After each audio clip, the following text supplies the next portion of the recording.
putus. Ya, saya Pak. Bentar, tunggu Pak. Tunggu sebentar.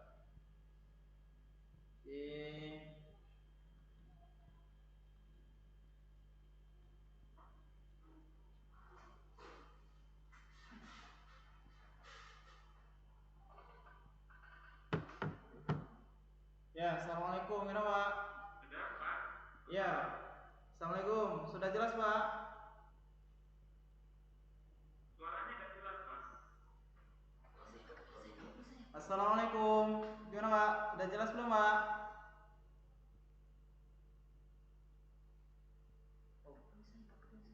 Nggak kedengar suaranya Bapak. Suaranya tidak terdengar.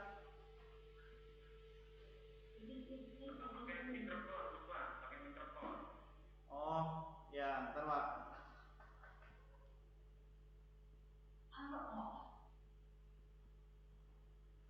Ya, assalamualaikum, gimana Pak? Oh ya, ntar Pak.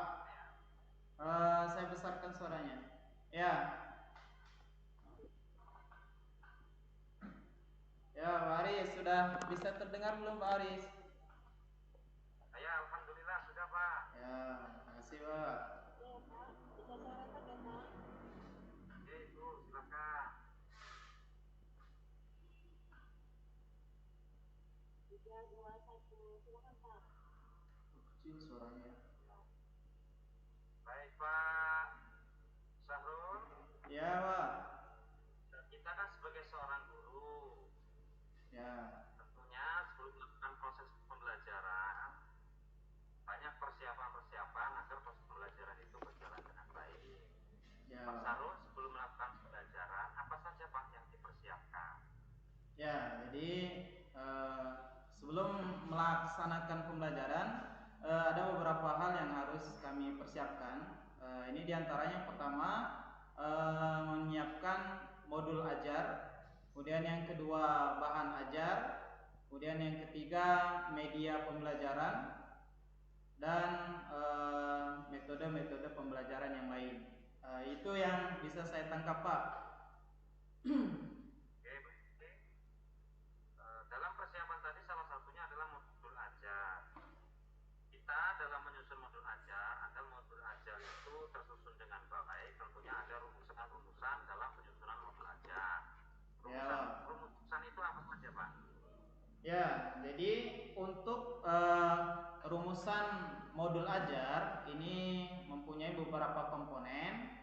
Yang pertama identitas umum, ya itu meliputi identitas sekolah, kemudian kelasnya, kemudian waktunya, nah dan yang lain-lain. Dan yang kedua tujuan pembelajarannya Pak.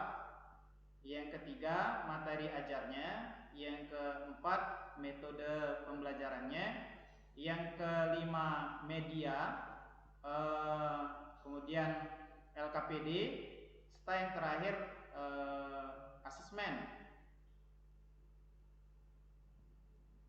Baik, itu tadi kan elemen-elemen yang terdapat di dalam modul ajar. Nah, sekarang sebuah modul ajar tentunya ada materi yang dituangkan di dalamnya.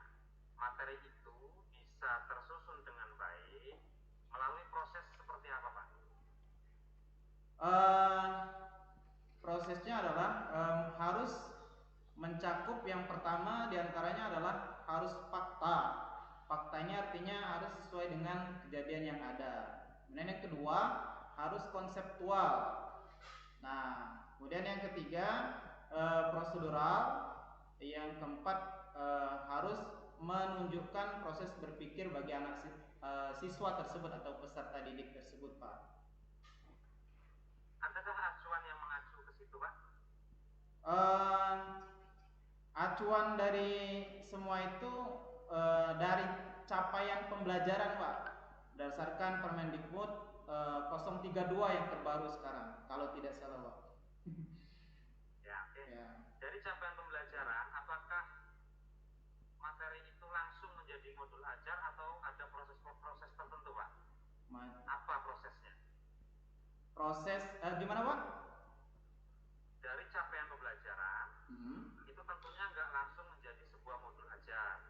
Ya. Tahapannya dari capaian pembelajaran sampai menjadi modul ajar itu seperti apa, Pak?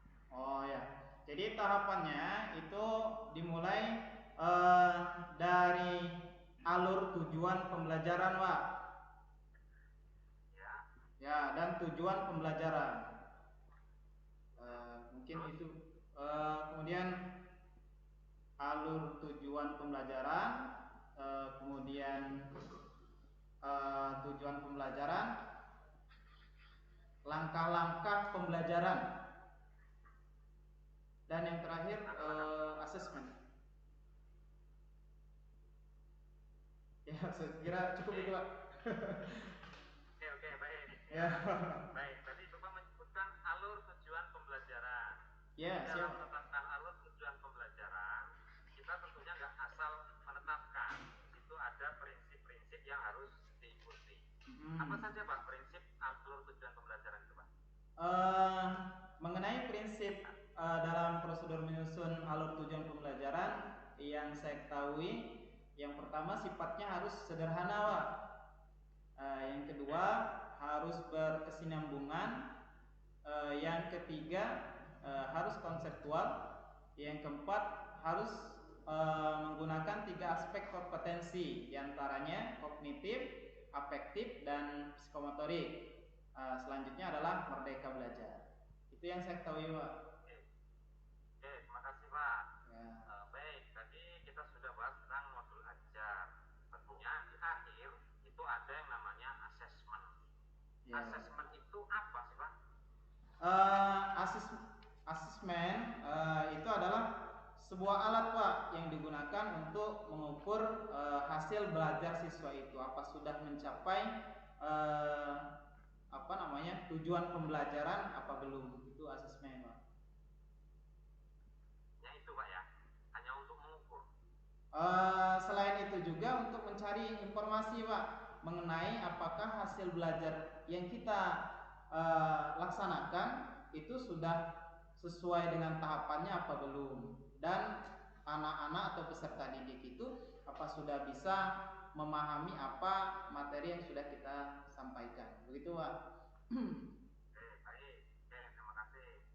Dalam asesmen tentunya ada pertanyaan atau soal-soal. Di kurikulum Merdeka ini yang lagi viral adalah adanya soal HOTS.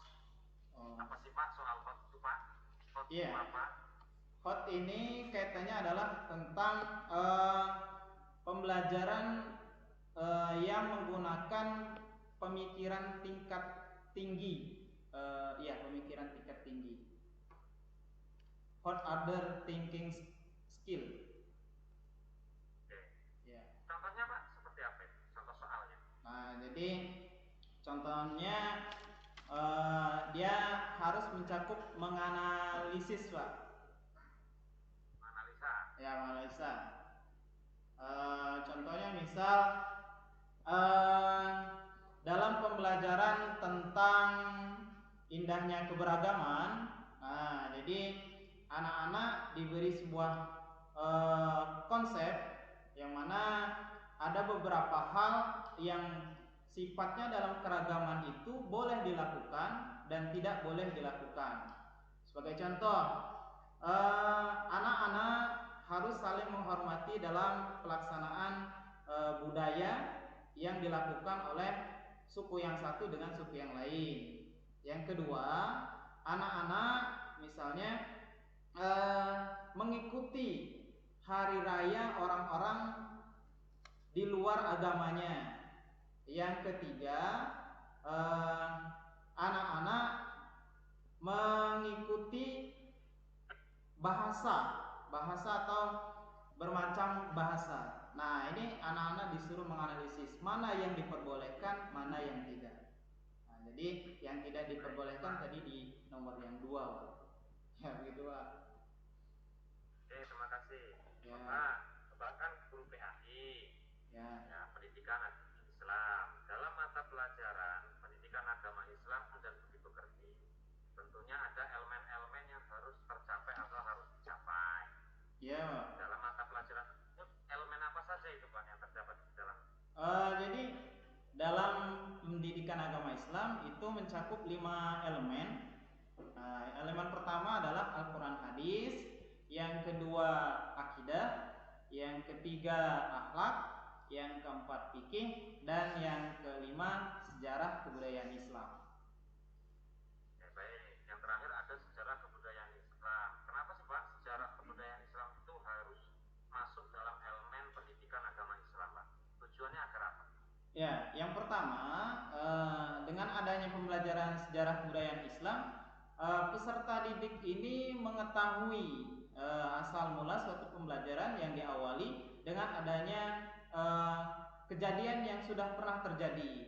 Nah, mulai masuknya kapan, apa yang harus dilakukan itu karena sudah ada yang pernah dilakukan oleh pendahulu-pendahulu yang telah melaksanakan, maka itu disebut dengan sejarah yang sudah pernah dilakukan, gitu Pak. Oke Pak, terima kasih. Terakhir Pak, terkait kurikulum merdeka ini kita dikenalkan dengan adanya P5 PPRA, ya, P5 PPRA. Menurut Bapak P5 ini apa dan seperti apa Pak? P5 ini kaitannya dengan suatu proyek yang penguatan profil pelajar Pancasila, yang mana di dalamnya itu ada yang meliputi tentang beriman kepada Allah SWT, sifat kebenekaan, sifat gotong royong, kemudian sifat mandiri, sifat bernalar kritis, dan sifat kreatif. Itu Pak yang saya tahu tentang P5. Baik Pak, terima kasih. Terakhir mohon maaf, Bapak bisa baca Al-Quran ya. Insyaallah. Insyaallah Pak. Bapak senandungkan bacaan Al-Quran, surat pendek yang ada di dalam Al-Quran, selain surat Al-Ikhlas dan Mu'awwadzatain. Oh ya.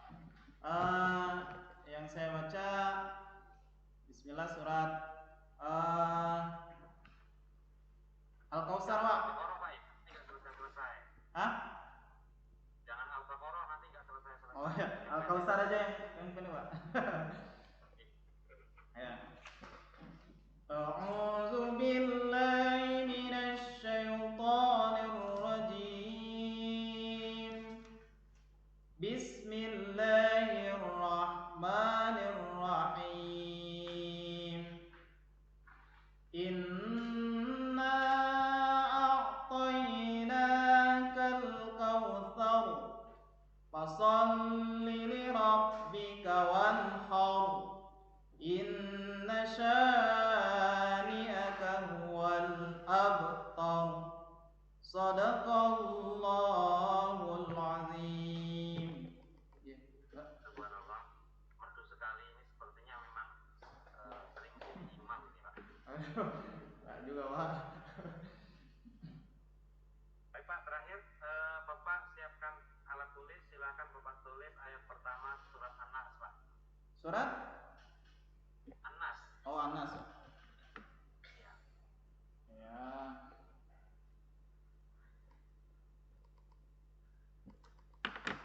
Bismillahirrahmanirrahim. Ya, Pak. Oke, subhanallah, tulisannya luar biasa. Udah Pak, Alhamdulillah. cukup Pak. Terima kasih Pak. Ya, sama-sama Pak. Ini Pak Farudin Hadi, selamat sudah menyelesaikan komprenya. Ya, alhamdulillah. Makasih banyak Pak Aris. Sama-sama Pak Sarul. Ya, makasih juga Pak Rohani dan Bu Salama. Ya, assalamualaikum warahmatullahi wabarakatuh.